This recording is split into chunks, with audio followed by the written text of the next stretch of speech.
వర్మ చచ్చిపోయాడు. సినీ పరిశ్రమకు పట్టిన పీడ వదిలిపోయింది. పండగ చేసుకోండి అంటూ పవన్ కళ్యాణ్ ఫ్యాన్స్ చాలా మంది ఇప్పుడు ఆన్లైన్లో నానా రచ్చ చేస్తున్నారు. అయితే ఇవన్నీ కూడా దర్శకుడు రామ్ గోపాల్ వర్మ కంటపడ్డాయి. మనోడు ఫీల్ అవుతాడేమో అనుకుంటే అలాంటి ట్రాలింగ్ చేస్తున్న వారికే దిమ్మ తిరిగే పంచ్ ఇచ్చాడు.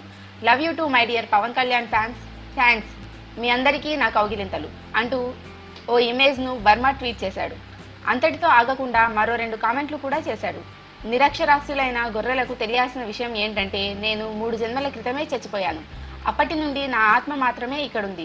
ఆత్మలకు చావు లేదు అంటూ వికటాట్టహాసం చేశాడు వర్మ. ఏదైనా కూడా మనోడికే చెల్లిందిలే బాసు. అసలు చెప్పొచ్చే విషయం ఏంటంటే ఆల్రెడీ కాటమరాడు రిజల్ట్ కాస్త డివైడ్ టాక్తో సతమతం అవుతున్నప్పుడు వర్మను అనవసరంగా ఇరిటేట్ చేయడం అంత మంచిది కాదేమో. మనోడు ఇంకెన్ని కామెంట్లు చేస్తాడో, ఎలాంటి అనైతిక స్టేట్మెంట్లు ఇస్తాడో చెప్పలేం. ఆ విషయం పీకే ఫ్యాన్స్ అర్థం చేసుకుంటే బెటర్ అంటున్నారు సినిమా పరిశీలకులు.